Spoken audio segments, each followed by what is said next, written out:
저는 지금 투쟁하고 있으니까 더 씩씩하게 인사드려야 될 것 같습니다. 반드시 끝까지 싸워서 승리하겠습니다. 투쟁! 네!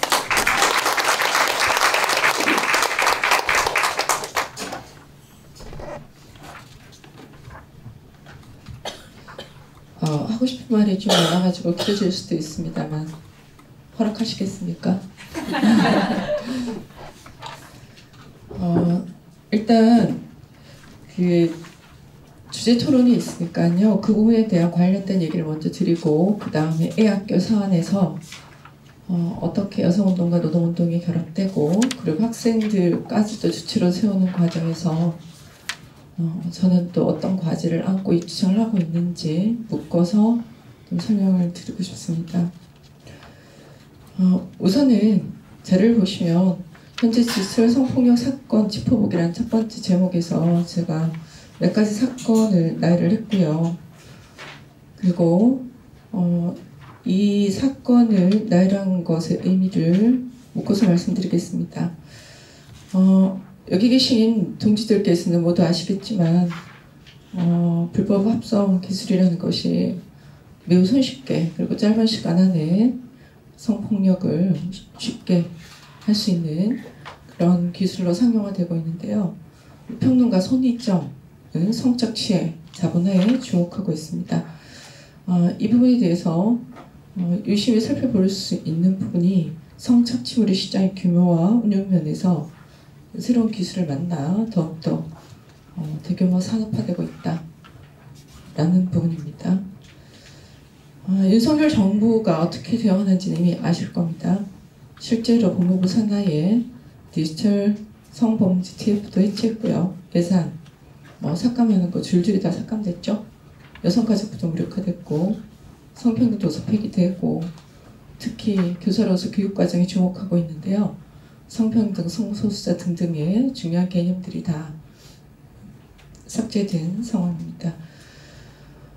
윤석열 정부만 사실은 성폭력 사안에 대한 대응이 이렇게 미온적이고 그리고 외면하는 방식으로 나간 것은 좀 아니죠. 그래서 역사적 과정 속에서 보면 정부는 여성들이 겪고 있는 성폭력 해결 사안에 사안이 떠오를 때 잠깐 발표를 하고 그 다음에 그 여성과 포함한 국민들의 분노가 좀 가라앉으면 대충 넘어가는 식으로 끊임없이 이어져 왔습니다. 일단 이번 그 디피에크 사안에 많은 사람들이 주목하고 있는 부분은요, 그 10대 청소년의 비율입니다. 굉장히 이제 높죠. 언론사에 따라서 약간의 퍼센트는 좀 다르지만 74에서 84까지 각각 이렇게 좀 다르게 보도되고 있는 상황입니다. 10대 청소년들이 이렇게 성폭력 사안에 특히 디지털 기술을 접합한 형태에 아주 쉽게 접목하면서 굉장히 범죄의 피해자로 떠올랐다는 면에서 사회적으로 굉장히 지금 걱정과 그리고 심각하게 경종을 울리고 있습니다. 더군다나 그 놀이문으로 인식되는 것, 특히 그 학생들이요 게임을 굉장히 많이 하는데 게임에 등장하는 스토리 또는 인물들 이런 것들을 통해서 여성을 성적 대상화로 하고 연예인 옷 벗기 게임 등등 굉장히 이런 디지털 기술을 통해서 딥페이크까지 놀이문으로 인식될 수밖에 없는 그런 연속성에 있는 것 같습니다. 특히 강력하게 이 범죄가 동기화되고 있는 이유는 돈벌이가 된다는 것이죠. 그래서 자본주의적으로 이 성폭력은 유지되고 또 유지되어야 될 그러한 수단이 되고 있다라는 부분 확인합니다.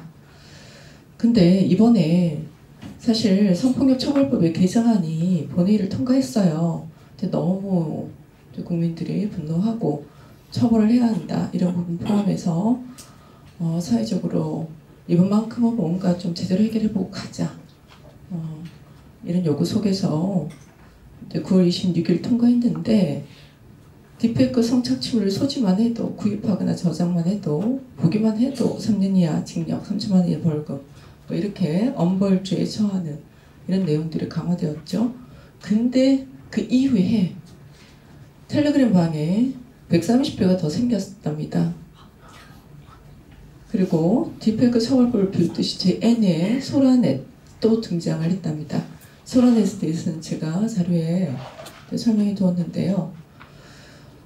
사실 이렇게 법이 개정되면서 엄벌주의 처벌을 아무리 우리가 목소리 높여도 더더욱 해결되지 않고 이어지는 이 성폭력, 성범죄 현상을 바라보면서 많은 고민을 하게 되죠. 더 근본적으로 해결 방안은 무엇인가, 이런 것들을 고민해야 하고 방안을 찾아야 한다고 생각을 합니다. 사실 저는 교사로서 2018년에 있었던 영화여고, 그 여고생들이 창문에 포스트잇을 붙이면서 교사들이 성폭력을 알리는 그 사진, 잊혀지지 않는 장면 중에 하나입니다. 며칠 전에 그 해결에 나서셨던 선생님을 만나서 얘기를 잠깐 들었는데요. 그분은 오히려 가해자로 물려서 대법까지 가서 무효 판결을 받았지만 정말 고통을 많이 받으셨더라고요. 저는 저를 포함해서 사실 학교 안에 이런 그 당시 스쿨 밑으로 영아여고가 시작되었지만 굉장히 많은 학교들 안에 성폭력 사건이 폭로되고 A학교도 그 연속선에 있다고 저는 생각을 하고요. 함께 해결에 나서면 교사는 엄청난 그 공격과 음해, 그리고 오히려 가해자로 몰리는 현상에 노출이 됩니다. 저 또한 그러했고, 그래서 며칠 전에 그 선생님을 만나면서 저는 교사도 피해자다 라는 말이 아니라 교사도 생존자다 라는 말까지 이제 얹어서 이제 생각을 하게 되었습니다. 결국 이렇게 오랫동안 우리 사회를 하나의 맥락으로 이어가고 있는 성차별, 사회구조, 이 부분에 대해서 그러면 우리 대응은 어떠했는가? 여성을 중심으로 해서 조직이 제대로 낯섰던 그러한 부분들이 네트워크 형성하면서 사안 해결에 적극적으로 나서기도 했었죠. 해와 역의 시위는 7차까지 가면서 11만 명이 동참하고, 그렇게 나름 여성들의 네트워크 조직이 가동되면서 해결을 위해 적극적으로 했었지만, 실제로 시간이 좀 지나면서 그냥 흐지부지 되는 그런 상황으로 연결돼 왔던 것이 결국 정부와 그리고 이런 식의 성착취물을 이용한 유통구조 등등 이를 통한 자본의 이익 부분도 있겠지만, 여성을 성적 대상화하면서 또 저임금 구조에 내몰고 있는 자본들이 여성을 하위 존재로 계속 자리매김하는 이런 부분들과 겹치고, 그리고 특히 처벌을 피해가고 있는 가해자들, 이런 사람들은 결국 우리가 언제 분노가 가라앉고 언제 저렇게 시위가 하다 말 거야 라는 식으로 그들은 그냥 기다리는 이런 방식으로 시간이 좀 지나면 끝나버린 이 부분에 대해서 저는 이후에는, 그리고 지금 더 이상 그렇게 가서는 안 된다 라는 문제의식을 많이 갖고요. 많은 여성들이 이번에는 뭔가 우리가 조직적으로 좀 더 연대를 구축해보자, 그런 필요성을 많이 확인하고 있는 것 같습니다. 더 이상 우리가 일시적으로 모였다가 끝나는 그런 것을 반복해서는 안 됩니다. 어떻게 우리가 지금까지 해온 성폭력 사안에 대한 대응의 한계를 극복하면서 근본적인 사회 구조의 변화로 만들어가는 조직적 힘을 만들 것인가, 이 부분에 대해서 깊이 함께 고민했으면 좋겠습니다. 두 번째 주제로는 여성운동과 노동운동은 하나라는 부분에 대한 것입니다. 이은경 동지가 써놓은 발제문을 보면서요, 노동조합이 결국 2022년 신당역 여성 노동자 살해 사건에 아무런 역할을 하지 못했다라는 부분이 뼈아프게 느껴졌습니다. 지금 A학교 이 사안도요, 학생들과 그리고 여성이자 노동자인 제가 해결되지 못한 채로 9개월 동안 이렇게 투쟁하고 있음에도 노동조합은 오히려 방해하고 음해, 그리고 이 투쟁을 폄하하는 방식으로 계속 대응을 하고 있습니다. 그런 의미에서 노동조합은 과연 이런 성폭력 사건이 일어났을 때 여성 노동자들에게 어떤 식으로 함께 같이 주체로 나서서 이 사안을 해결해 나갈 것인가에 대한 깊은 사회적 질문을 던져야 하고, 노조가 어떻게 그럼 앞으로 나아가야 하는가에 대해서 이번 기회에 적극적으로 질문을 던지고자 합니다. 여성 전체의 요구로 여성 의제가 머물러서는 안 된다라는 부분은 동의하실 겁니다. 성폭력, 성차별의 사회 구조, 즉 가부장적 자본주의라는 것을 바꾸려면 이것은 남성 노동자들에게도 이 의지를 확대하고, 그리고 전체 노동계급적인 요구로 상승시켜야 합니다. 그래서 여성 노동자가 주체로 서는 이 부분에 대한 우리들의 고민이 좀 더 확장해서 남성 노동자들까지 어떻게 함께 나아갈 것인가, 어떻게 함께 이 투쟁에 여성 의지를 함께 요구하는 주체로 세울 것인가, 이 부분도 함께 고민했으면 좋겠습니다. 현장에서 만드는 실천에 대해서 이제 배주 동지가 발제한 부분을 좀 보면서요, 저도 정교조 내 여성 노동자들은 어떠한 상태인가에 대한 질문을 좀 던졌고, 그리고 또 특히 학교 내 여성 노동자들은 이러한 성폭력 사안에 어떻게 반응하고 있는가에 대해서 주목하지 않을 수가 없었습니다. 그런 점에서 저도 일정 정도 반성을 하고 있지만, 학교 내에 학생들뿐만 아니라 여성, 남성 모두 포함해서 좀 더 의식적인 그러한 여성 의지를 위한 토론 또는 또 이런 부분에 대한 작은 실천들을 만들어가지 못했던 점, 이 점에 대해서 반성을 하는데요. 앞으로 그런 부분에 대해서 좀 더 근본적으로 사회의 변혁적인 전망을 가지고 어떻게 좀 더 여성 노동자들을 주체로 세울 것인가, 거기에 더하여 남성 노동자들도 함께 할 것인가, 이 부분에 대해서 저 역시 중요한 그런 과제를 갖고 있습니다. 그 다음에 이제 또 실질적 과제로서 변혁적 여성운동 네트워크의 필요성에 대해서 언급을 하셨는데요. 저는 A학교 투쟁 과정에 대해서 좀 말씀을 드리겠습니다. 제가 투쟁을 처음 시작할 때는 투쟁의 정당성과 시급성, 필요성에 대해서는 절실하게 느꼈고, 그래서 시작을 했지만 굉장히 소수일 수밖에 없을 것이다. 어쩌면 제가 혼자 이 싸움을 끌어나가야 될지도 모른다라는 위기감 속에서 시작을 했습니다. 그럼에도 불구하고 시간이 흐르면서 많은 여성 노동자들이 적극적으로 결합을 해주셨습니다. 그 중심에 빵과 장미가 중요한 역할을 했었는데요. 한 분 한 분 연대하고 찾아올 때마다 저는 굉장히 기뻤습니다. 적어도 제가 이 시급하고 절실한 투쟁 사안에 대해서 적극적으로 공감하면서 이 투쟁을 자기 문제로 안고 함께 싸우겠다, 끝까지 승리할 수 있도록 연대하겠다, 이런 한마디 한마디와 따뜻하게 잡아주는 그 손에 저는 가장 추운 겨울을 알 수 있었고, 그리고 가장 무더운 여름을 또 지날 수 있었던 아주 근본적인 저에게 중요한 원천이 되었습니다. 그런 의미에서 좀 더 네트워크의 필요성, 연대의 필요성에 대해서 다시 한번 저의 경험을 통해서 강조하고 싶고요. 그리고 투쟁의 과정 속에서 여성 노동자뿐만 아니라 남성 노동자들께서도 굉장히 적극적으로 함께 하셨습니다. 처음에 빵과 장미수서 주도했던 것은 여성 노동자 선언이었습니다. 5월 2일 날 기자회견을 했었는데요. 그때 1361명이 서명에 동참을 했고, 이 기자회견은 MBC 뉴스데스크 메인의 뉴스로 보도되는 그런 연결성을 가져왔었고요. 그리고 보신각 집회, 그리고 지금 현재 여성 인권 사회단체 연명자 조직을 하는 과정 속에서 중심적인 역할을 했습니다. 근데 여기에서 볼멘 목소리를 했던 분들이 남성 노동자들입니다.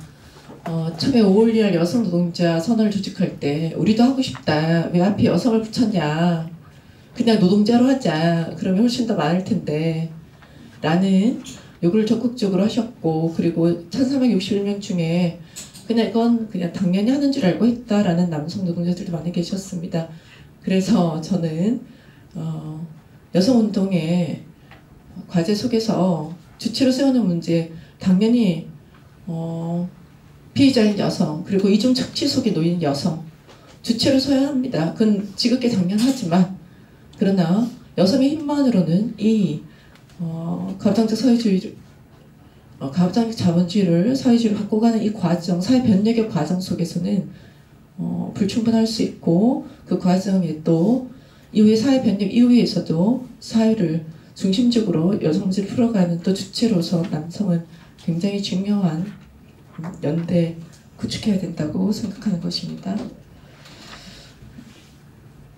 파업에 대한 이야기가 나오고 있습니다. 그건 여성 파업 조직위원회에서 적극적으로 나서고 있기 때문에 파업에 대한 얘기는 저를 포함해서 전기준의 여성 노동자들이 적극적으로 함께할 수 있도록 저 또한 노력을 하는 것으로 실천 부분을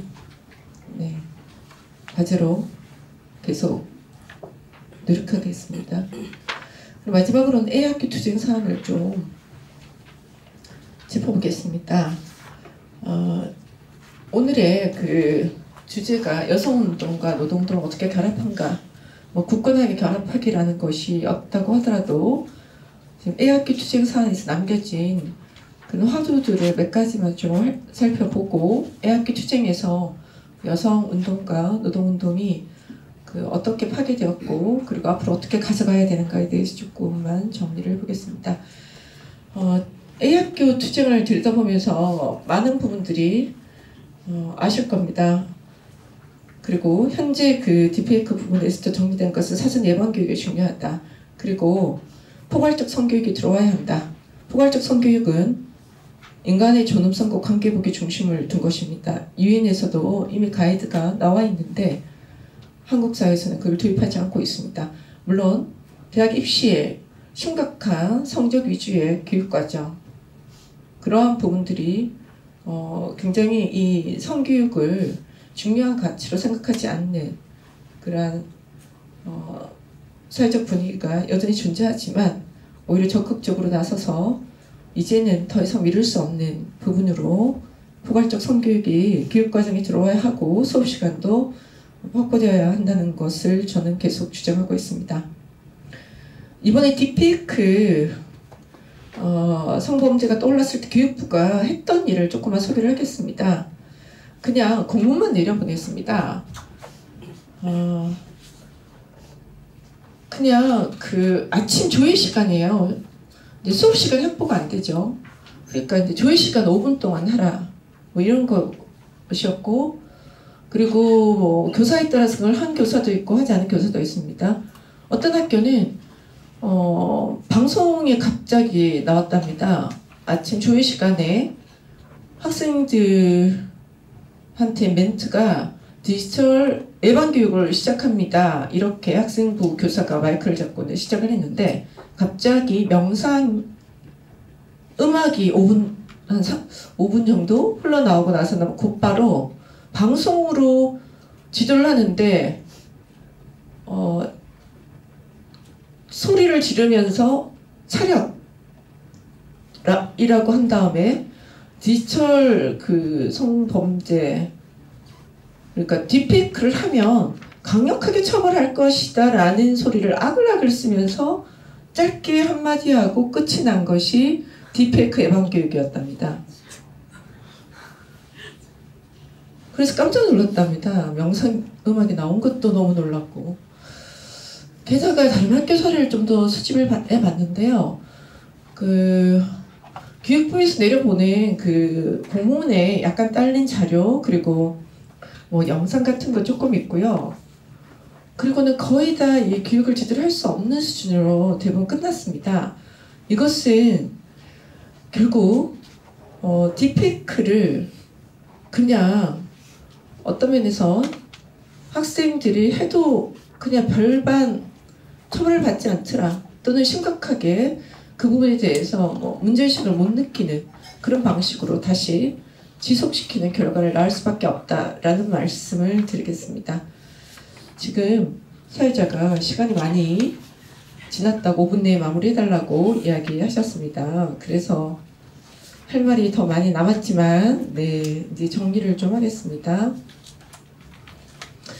저는 A학기 추정 과정에 학생을 주체로 세우는 것에 대해서 굉장히 주목을 했습니다. 학교는 여러 가지 가부장적인 자본주의 이데올로기를 재생산하고 주입하고 이런 통로가 됐죠. 그리고 자본주의적인 노동력을 재생산시키는 중요한 수단이 되고 있는 곳입니다. 그래서 오히려 교사들이 이러한 그 교육과정에 개입하고 교육활동에 개입을 해서 좀 더 적극적인 그 변혁의 주체로 세우는 과정이 가능하고, 그리고 A학교에서 여학생들이 스스로 주체로 서는 그러한 의지를 보였습니다. 그러나 문제는 모두 다 학교 관리자, 교장, 교감, 그리고 생활지도부장에 의해서 그런 주체적으로 서려고 했던 여학생들의 의지와 용기가 모두 다 꺾였죠. 오히려 신고해도 피해만 돌아오고 필요가 없다라는 부분으로 끝났기 때문에 저는 이 투쟁을 계속 지속하고 포기할 수 없는 이유 중에 하나가 되는 것입니다. 학생들을 이런 교육과정 속에, 교육활동 속에서 주체로 세우는 것, 이거는 매우 중요하고, 다시 그 부분이 가능하다는 것, 그리고 다시 용기 갖는 것, 이 부분을 저는 반드시 승리를 통해서 학생들에게 보여주고 싶습니다. 그리고 이제 저는 이번 A학교 투쟁 과정에서 또 심각한 문제는 여성 노동자로서 노동권이 심각하게 훼손되었다는 부분입니다. 성폭력사를 해결하기 위해 나섰음에도 불구하고 저와 같이 쫓겨나거나 또는 해고를 당하는 경우에는 다시는 학교 안에서 이런 사안들이 비일비재함에도 불구하고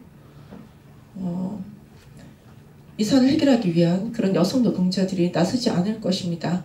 그런 선례를 남기지 않고 제가 다시는 이런 부분들에 대한 저와 같은 그런 그 여성 노동권에 대한 탄압 그리고 박탈이 학교 안에서 일어나지 않도록 하기 위해서 저는 이 투쟁을 또 끝까지 해나가고 있는 중요한 이유이기도 합니다. 여기까지 말씀드리고요. 오늘 제가 말씀드린 모든 그 토론 그 과정에서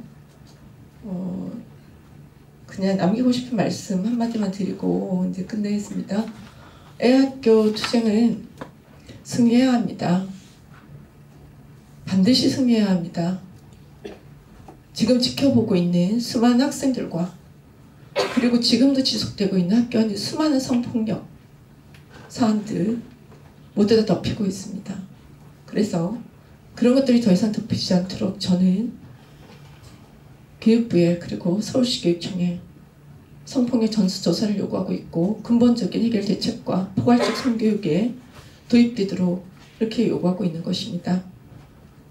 그것을 위해서 제가 단지 부당 정보가 처리되고 그리고 부당 해고가 무효화되는 것을 위해서 싸운다는 것이 아니고 그것을 위해서 저는 앞으로 계속 목소리를 낼 것이고 그리고 승리를 통해서 이 싸움이 옳았음을 증명하려고 끝까지 노력을 하겠습니다. 감사합니다.